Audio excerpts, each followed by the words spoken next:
오늘은 추격하시는 하나님이라는 제목으로 함께 말씀을 나누도록 하겠습니다. 여호와의 얼굴을 피하여서 도망을 간 요나.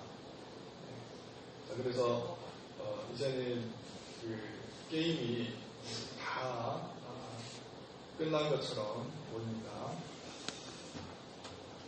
다시스로 가려고 했는데 마침 요파에 내려갔더니 다시스로 가는 배가 준비되어 있습니다. 그래서 얼른 배삭스를 내고 표를 구해다가 배를 탑니다. 자, 밖에는 큰 바람이 일고 큰 폭풍이 배를 삼킬 듯 하지만 요나는 선실도 아닌 제일 그 밑창에 내려가서 지금 세상 모르게 정말 천하태평도 이런 태평이 없습니다. 잠을 즐기고 있습니다. 자, 이 정도 되면 모든 것은 끝이 났다고 요나는 생각하고 정말 깊은 어떻게 보면 안도의 한숨을 그렇게 쉬고 있는지도 모르겠습니다. 그러나 문제는 요나의 인생이 여기서 끝나는 것이 아니라는 것이 있습니다. 요나를 부르신 하나님은 요나를 그냥 막가는 인생으로 내버려 두실 생각이 없으신가 봅니다. 그래서 요나의 인생 한가운데 하나님께서는 계획하시기로 하셨습니다. 자, 3절 말씀을 보게 되면은 분명히 요나는 여호와의 얼굴을 피하여 다시스로 도망갔다 그렇게 되어 있는데요. 이제 4절 말씀을 보게 되면은 요나의 인생 속에 침투해 들어오시는 분이 계심을 보게 됩니다. 자, 그래서 본문 말씀 보시면, 자, 누구십니까? 여호와께서 어떻게 큰 바람을 바다 위에 내리시네. 큰 바람을 바다 위에 내리시네. 하나님께서는 하나님의 사랑하시는 자를 그냥 내버려 두시는 법이 없습니다. 뿐만 아니라 하나님께서 부르시는 자를 그냥 외면하시거나 아니면 하나님께서 모른 채 하시는 법이 없습니다.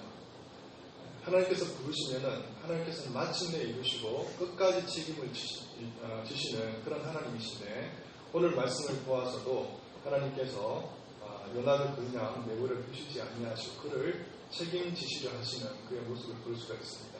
자, 그렇게 하시기 위해서 하나님께서 어떻게 하십니까? 하나님께서 추격절을 허락하시고 요나를 바짝 뒤쫓도록 그렇게 하셨는데요. 하나님께서 허락하신 추격절가 무엇입니까? 큰 바람입니다. 큰 바람. 요나를 그대로 내버려 두실 수가 없으셨던 하나님을 보게 되는 것이죠. 자, 우리 인생도 마찬가지입니다. 우리 인생뿐만 아니라 우리 인류의 역사라고 하는 것도 마찬가지예요. 많은 사람들은 이렇게 얘기를 하죠. 하나님께서 살아계시며 이라고 얘기를 합니다. 세계 1차, 2차 대전이 벌어졌을 무렵에 인류의 큰 고민 중에 하나였던 것이 무엇이냐면 하나님께서 살아계셨다. 어떻게 이런 큰 전쟁이 인류 가운데 일어날 수가 있느냐 하는 질문이었습니다. 그래서 모든 지인들 어떻게 합니까? 하나님께 다 전가시키는 거예요. 하나님께 전가시켰습니다. 이런 일들이 일어날 수 없다고 하는 것이죠. 하나님께서 살아계신다고 하면 역사하신다고 하면 이런 정말 그 비참하게 그지없는 정말 인류 3잔의 그 어떻게 보면 아픔이 어떻게 있을 수 있느냐 그런 반문들을 많이 했습니다. 자, 그런데 보시면요 하나님이 살아계시기 때문에 그나마 인류는 정말 어떻게 보면 입모양 그래도 이 꼴을 지킬 수가 있는 것이지 하나님께서 개입하시지 않거나 하나님께서 살아계시지 않는다면 정말 이 세계는 날마다 어떻게 보면 전쟁이고 날마다 싸움일지도 모릅니다. 우리 인생도 마찬가지입니다. 우리 인생을 돌아보면서 한때 하나님께서 살아계시면 내가 왜 정말 이 모양 이 꼴이냐 라고 포념하시는 분이 있을 수 있습니다. 그러나 하나님께서 정말 살아계시고 우리 인생 가운데 정말 개입하시고 간섭하시기 때문에 우리가 그나마 이런 모습을 가지고 살아간다고 하는 것을 우리는 부인할 수가 없는 것입니다. 자, 그래서 여호와께서 무슨 일을 하십니까? 요나 가운데 어떻게 지금 계획하고 계십니까? Great storm, 큰 바람을 일으키셨다. 그렇게 얘기하고 있습니다. 자, 여기서 우리 이제 성경 본문 말씀에는 번역이 좀 약한 경향이 있는데요. 이런 의미입니다. 제대로 번역하자면 집어 던지셨다, 쏟아 부으셨다, 퍼붓다, 쏟아 부으셨다, 집어 던지셨다, 이런 의미를 가지고 있는데요. 마치 이제 5절에서 그 사공들이요, 폭풍 가운데 두려워한 나머지 그들이 가지고 있던 물건들을 바다에 마구 이제 던지지 않습니까? 허겁지겁 갖다 던는 것입니다. 이런 모습을 연상하시면 되겠는데요. 하나님께서 이들은 사공은 자기가 살기 위해서 물건들을, 화물들을 바다에 허겁지겁 마구 던지는 그런 모습이지만 하나님께서는 폭풍을 지금 집어서 던지시는데 그 이유와 목적이 어디냐면 이 요나를 세우시고 이 요나를 돌이키시고 이 요나를 바른 자리 제자리로 돌려놓으시기 위해서 하나님께서는 폭풍을 쏟아 부으시고 계시다 하는 것을 보게 됩니다. 우리가 요나서를 읽어보면요, 결국은 니느웨이가 문제가 아니에요. 요나의 문제입니다. 저는 이제 그 말씀을 계속 이제 준비하고 묵상하는 가운데 어떤 깨달음이 주어지느냐 하면요, 니느웨이라고 하는 곳은 실제 이방의 요나예요. 이방의 요나. 그리고 요나는 어떤 인물이냐면 이스라엘의 니느웨이. 그러니까 별반 차이가 없다는 거예요. 50보 100보예요. 50보 100보. 그러니까 하나님께서는 이 니느웨이도 걱정스럽지만 더 걱정스러운 것은 누구냐면 이 첫째 아들 요나가 더 문제고 말썽이고 근심거리고 걱정거리고 하는 겁니다. 그런데 하나님께서 이 요나를 내버려 두시지 아니하시고 어떻게 하시겠다?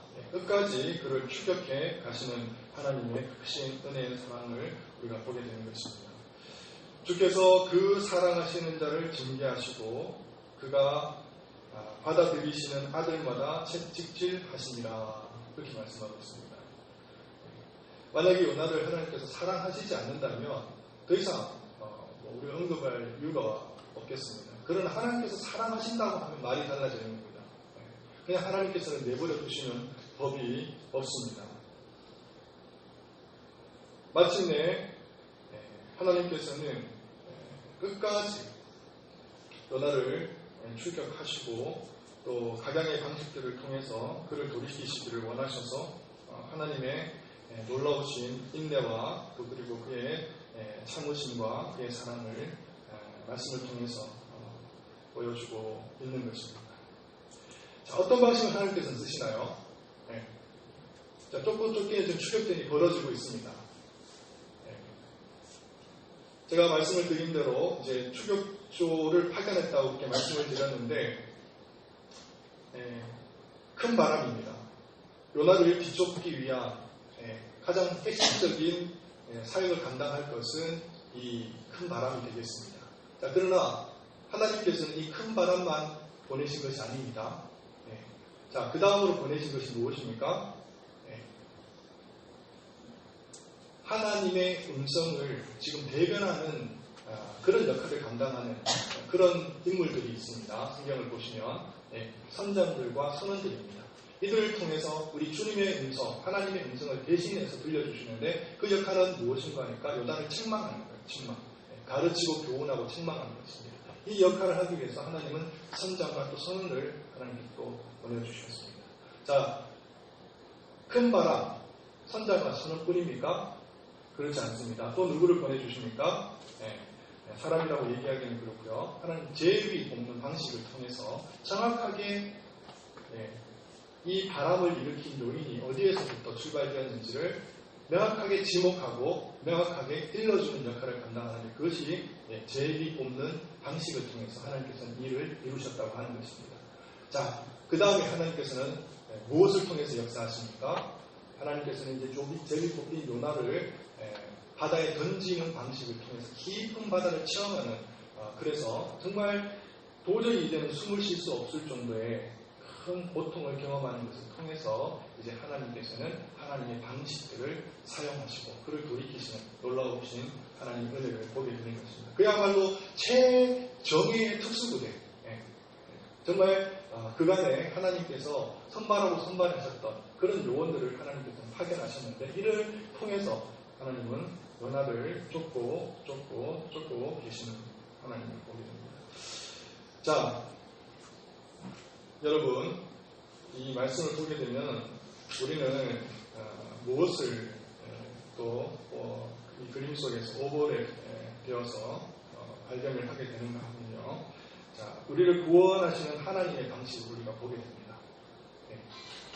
자, 우리를 구원하시는 하나님의 방식. 어쩌면 이렇게 똑같은지 몰라요. 어쩌면 이렇게 닮을 뿐인지 모릅니다. 여러분도 이런 방식을 통해서 여러분 구원받지 않으셨습니까?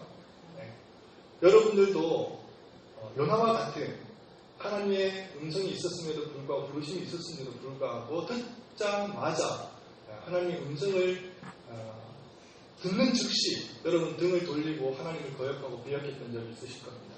그럼에도 불구하고 하나님 방식은 어떻습니까? 여러 가지 하나님 주변 환경들과 또 때로는 하나님의 여호와의 하나님의 말씀의 그 책망을 통해서 하나님께서 이것을 고루고루 섞어 가시면서 우리를 돌이키시는데 이런 방식들입니다. 선자가 선언을 통해서 때로는 목회자와 어떻습니까? 교육자를 통해서 하나님 음성을 들려주시는 것을 통해서 하나님 말씀을 대변하는 것을 통해서 하나님 우리 심령 가운데 우리 제약을 밝히 보게 하시고 책망하시는 것으로 또 때로는 우리가 깊은 정말 어떻게 보면 깊은 바다를 경험하는 그래서 우리가 도저히 숨도 쉴 수 없을 정도로 고통스러운 그런 괴로움과 역경 가운데 우리를 깊이 그냥 하나님께서 잠궈 버리시는 겁니다. 잠궈 도저히 우리가 헤어날 길이 없을 정도로 그런 경험들을 하나님께서 경험하게 하시고 난 이후에 우리는 어떻게 됩니까? 하나님의 정말 예비하신 은총을 경험하게 되는데 큰 물고기 이름하여 구원의 방주를 하나님께서 예비해 두시고 그곳에 우리를 담아 두십니다. 그 자리에서 우리는 하나님의 은혜가 무엇인지를 알고 하나님의 사랑이 무엇인지 알아서 하나님의 그 크신 영광과 위엄 앞에 우리는 돌이키고 정말 하나님 앞에서 사자의 은총을 하나님 호소하면서 하나님을 향해서 다시 한번 인생을 드리겠다고 고백하고 결단하는 시간들을 우리가 갖게 되는 것이죠. 이런 방식입니다. 동일하게 요나에게 허락하셨던 그 방식을 하나님께서는 우리 삶 가운데서도 허락해 주시는 것을 우리는 보게 되는 것입니다.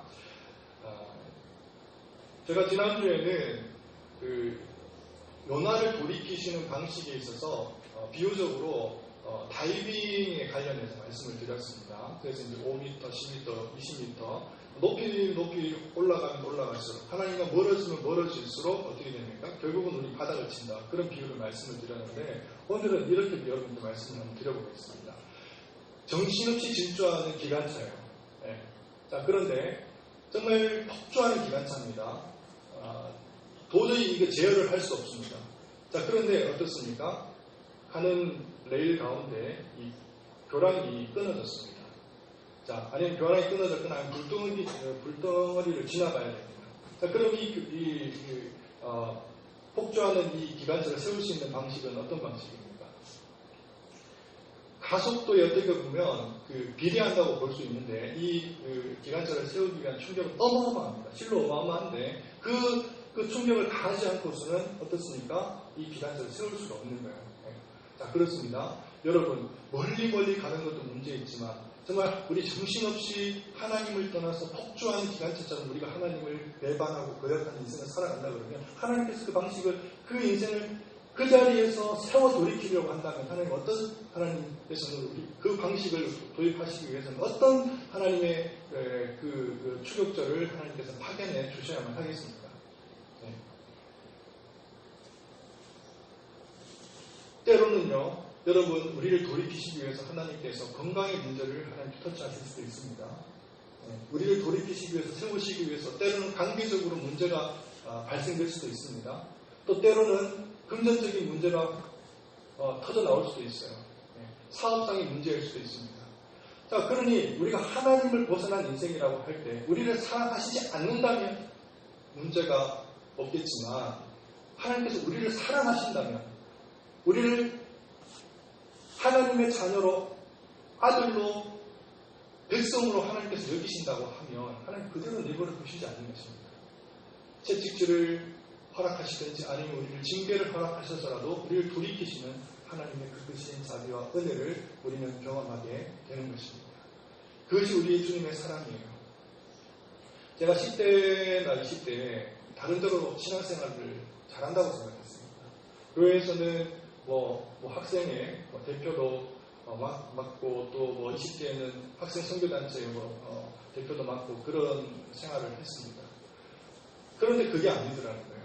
제가 살아보니까 너무나 부족한 인생이었습니다. 그런데 하나님께서 저를 돌이키시기 위해서 정말 인생의 쓰디쓴 맛을 보게 하셨고, 그 당시에도 저는 주님 앞에서 거둬놨다고 호언장담하면서 그렇게 살았던 인생입니다. 그러나 그렇지가 않더라는 것입니다. 정말 인생을 경험하고 또 하나님께서 그럼에도 불구하고 긍휼과 자비를 베풀어 주셔서 저를 돌이키신 이후에야 정말 내가 연약한 믿음을 가지고 있었구나, 정말 어처구니 없는 그런 신앙을 가지고 있었구나 하는 생각을 했습니다.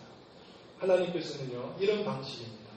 이런 방식이에요. 필요적을 파견하시고 베푸셔서 우리를 끝끝내 마침내 우리를 돌이키시는 하나님의 긍휼의 은혜가 우리 가운데 허락되어지는 것입니다. 사랑하는 성도 여러분, 요나서의 주제가 이겁니다. 요나서의 주제는요, 하나님을 하나님대로 하는 것. 우리의 소견이나 우리의 식견대로 우리의 지식 안에 하나님을 가두거나 판단하는 것이 아니라 하나님의 하나님 되심을 인정하자는 것이죠. 성경도 마찬가지입니다. 성경도 여호와를 알 때 깊이 알고 또 여호와를 알 때 온전히 알고 여호와를 알 때 정말 제대로 알라고 하나님이 우리에게 음성을 들려주십니다. 이것이 성경의 메시지고 또한 요나서의 메시지라고 한다면 우리는 이 말씀 속에서 하나님의 어떤 속성을 본받아야 하겠습니까? 그것은 다름 아니라 하나님 끝까지 책임지시는 하나님이심을 우리는 경험해야 하고, 또 하나님께서 우리 인생을 절대 외면치 아니하시고 또 우리를 포기치 아니하시고 우리를 방관치 아니하시고 우리를 끝까지 책임지신다고, 끝까지 추격하셔서 우리를 쫓고 쫓으셔서 우리를 완전히 사로잡으신다고 하는 것을 여러분 깊이 체험하셔야 될 것입니다. 하나님께서 모세를 부르실 때 어떤 방식으로 그를 부르셨는지 한번 살펴보기를 원합니다. 하나님이 모세를 부르십니다.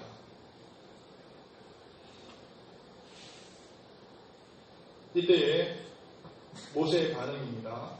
오 주여, 나는 본래 말을 잘하지 못하는 자니이다. 나는 입이 뻣뻣하고 혀가 둔한 자니이다. 이렇게 반응했을 때 하나님께서는 이렇게 말씀하십니다. 여호와께서 그에게 이르시되 누가 사람의 입을 지었느냐, 이제 가라. 내가 내 입과 함께 있어 할 말을 가르치리라. 자, 이때 또 모세는 쭈삣쭈삣하고 또 주저주저하면서 이렇게 반응합니다. 주여, 보낼 자를 보내소서. 그렇게 얘기하자 또 주님께서 하시는 말씀입니다. 모세야, 내 형 아론이 있지 아니하냐. 내가 내 입과 그의 입에 함께 있어 너희의 그 행할 길을 가르치리라. 그렇게 하나님께서 음성 내려주셨습니다. 뿐만 아니라 기도원을 부르실 때도 하나님께서 이런 방식으로 똑같은 방식으로 응답을 하시는데요. 기도원을 부르신 이후에 주님께서 하시는 말씀입니다. 이스라엘을 미디안 손에서 구원하라. 이렇게 얘기했을 때 미디안이 어떤 반응을 보입니까? 보소서, 나의 집은 므낫세 중에 극히 약하고 나는 내 아버지 집에서 가장 작은 자니이다. 이렇게 얘기를 했습니다. 자, 그때 주님께서 어떤 기적들을 일으키시는지를 보기 바랍니다. 한 번은 양털에만 이슬이 가득 머금게 되고, 또 한편으로는 주변 땅은 마르게 되는 그런 방식을 하나님께서 사용하셨고요. 또 한편으로는 양털만은 마르고 또 주변 땅은 그 이슬로 가득 채워지는 그런 표징을 하나님께서 보내주셨죠. 자, 사실 하나님께서 부르실 때 요나와 같이, 때로는 모세와 같이, 기도원 같이 반응하는 경우들이 대부분입니다. 하지만 모든 사례를 통틀어서 동일한 하나님의 방식은 하나님의 부르시면 후회하심이 없고, 또 한 번 부르시고는 그냥 방치하시거나 외면하시거나, 또 하나님께서는 모른 채 하시는 법이 없다고 하는 것입니다. 끝까지 그 일을 이루시고 또 돌보시고 필요한 것을 공급하시고 도망하는 것까지 쫓아가셔서 그 자리에 세우시고 돌이키시고 돌려서 끝내는 바로 세우시는 전능하신 하나님을 우리는 경험하게 되는 것입니다. 너희 속에 착한 일을 시작하시니가 그리스도 예수의 날까지 이루실 줄을 우리가 확신하노라. 하나님께서는 이 일을 이루실 수 있는 이유가 그분이 알파가 되시고 그분이 오메가가 되시기 때문에 가능한 것이죠. 그분은 처음이시고 또 그분은 또 나중이시기 때문에 이 일들이 가능합니다. 자, 요즘 유행하는 노래 중에 에라 모르겠다는 노래가 있습니다. 여러분 아십니까? 만약에 하나님께서 우리를 자녀로 삼으신 이후에 정말 에라 모르겠다, 정말 나도 모르겠다, 어떻게 되든지 말든지 나도 모르겠다 이렇게 말씀하신다고 그러면 여러분 어떻게 되겠습니까? 사람은 변합니다. 사람들에게는 무슨 책임지는 꼴을 못 봅니다. 변덕이 죽을 듯 합니다. 이를 버려놓고 막상 책임질이 있으면 다 발뺌을 해버리는 것이 인간의 모습이라고 할 수 있죠. 여러분 매스컴을 보시고 또 여러분 뉴스를 보시게 되면 이런 일들 여러분 비일비재하다는 것 아십니다. 자, 그런데 하나님은 다르세요. 하나님은 한 번도 정말 당신께서 시작하신 일에 대해서 나는 모르겠다, 나는 기억나지 않는다, 생각나지 않는다 그렇게 말씀하신 적이 전혀 없으십니다. 우리를 주의 자녀 삼으시고 그 후로도 우리를 모른 채 하시거나 외면하시거나 방치해 두신 일이 한 번도 없으시다고 하는 것입니다. 얼마나 하나님께서 신실하신지, 정말 하나님께서 얼마나 우리를 향하신 사랑이 크고 놀라우신지를 늘 우리는 감격하고 또 감사하지 않을 수가 없는 것이죠. 자, 어떤 한편에서는 정말 도저히 우리가 이해가 되지 않습니다. 그렇지 않습니까? 둘째 아들이 문제가 아니라 첫째 아들이 문제라는 것이에요. 아버지의 마음을 이해해 주지 않습니다. 그런데도 불구하고 포기하지 않아요. 둘째 아들은 돌아왔어요. 그리고 회개했습니다. 자기의 죄를 구했어요. 그러니까 하나님께서, 아버지께서 등을 두들기면서 불쌍하다고 정말 어여삐 여기는 마음으로 그를 안아줄 수 있어요. 그러나 첫째 아들은 그런 모습을 절대 보이지 않아요. 오늘 말씀을 통해서 우리가 보게 되지만 하나님의 그 두려움의 심판, 폭풍과 몰아치는 그 가운데에서도 여러분 어떻습니까? 하나님 아버지 앞에서 기도하는 체라도 합니까? 그렇지 않아요. 기도하지도 않습니다. 겨우 물고기 뱃속에 들어가서야 이제 구원을 경험하고 나서야 하나님 아버지 무릎을 꿇는, 그런데도 보십시오. 하나님은 이 요나를 포기하지 않습니다. 포기하지 않아요. 놀라운 일입니다. 놀라운 일이에요. 이 같은 일이 어찌 있을 수 있겠습니까? 사람과 사람 사이에서는 불가능합니다. 부모와 자식 관계 속에서 이런 일이 일어나지 않을 겁니다. 그러나 하나님께서는 그럼에도 불구하고 하나님께서는 처음 부르셨기 때문에 우리 문전도 선생님께서 굉장히 불편하신가 봅니다. 앉아 계시는 것이. 불편하시면 일어서셔서 들으셔도 됩니다. 아니, 설교 처음부터 좀 그렇게 불편하신 것 같이 보이시니까 우리가 목회자로 부르지 않았습니까? 교육자로, 그죠? 교육자로 부른다고 하는 것은 엄중한 겁니다. 제가 말씀을 전할 때 우리 전도사님은 도와주셔야 돼요. 도와주셔야 돼요. 처음부터 몸을 비틀거나 꼬거나 불편한 듯이 그렇게 하시면 안 돼요. 하나님께서는 부르시는 데 있어서 후회하심이 없고 끝까지 책임지신다고 말씀하셨지 않습니까? 더욱더 중요한 것은 뭐냐면요, 목회자의 부름은요, 이건 굉장히 중요합니다. 두 가지로 표현할 수 있습니다. 하나는 위험합니다. 또 한 가지는 뭐냐면 훌륭해요. 두 가지 중에 하나입니다. 목회자는요, 하나님 앞에 부름을 받거나 교육자로 부름을 받았을 때 책임을 감당해야 되는데 영혼을 책임집니다. 말씀을 책임집니다. 엄중해. 그렇기 때문에 그 책임을 감당하기 위해서는요, 하나님의 말씀 앞에 신실해야 되고 최선을 다해야 되고 충성해야 됩니다. 자, 그런데 그 일을 하는 데 있어서는요, 동력이라는 말 필요하죠. 동력. 함께하는 것이 필요합니다.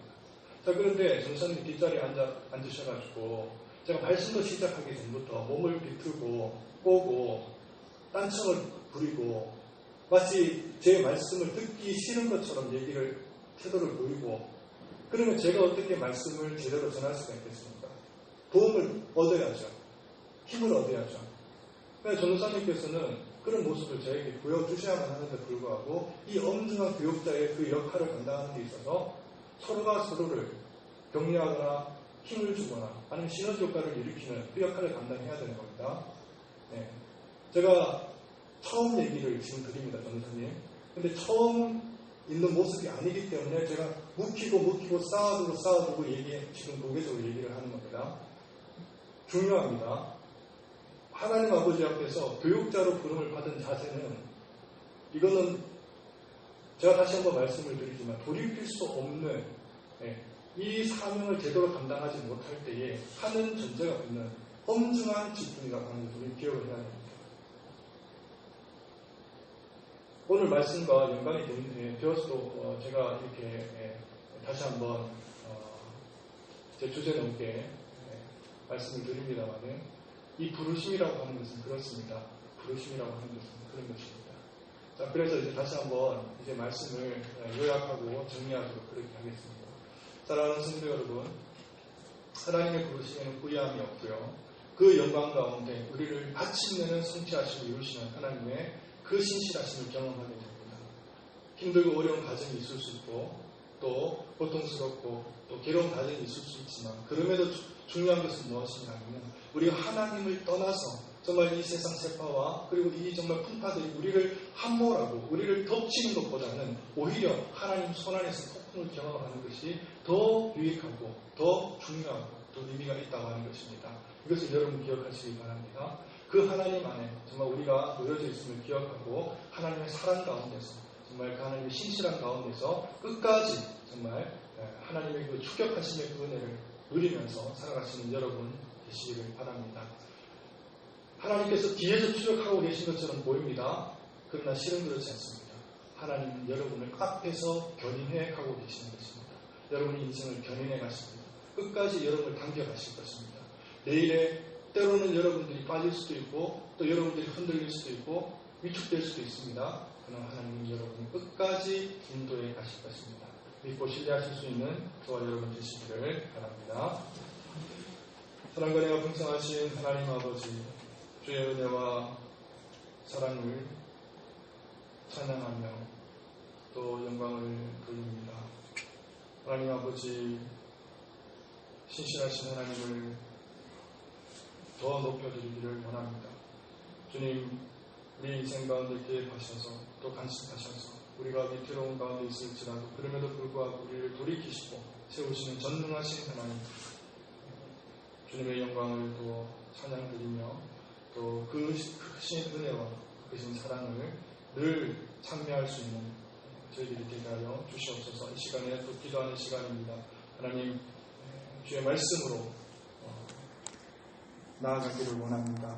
우리의 생각으로나 우리의 뜻대로 기도하는 것이 아니라 하나님 가르쳐 주시고 또 지혜 주시는 대로 하나님 앞에서 우리가 기도하고 부르짖기를 원합니다. 주여, 주님께서 인도하여 주시옵소서. 감사를 드리며 우리 주 예수 그리스도의 이름으로 기도를 드립니다. 아멘.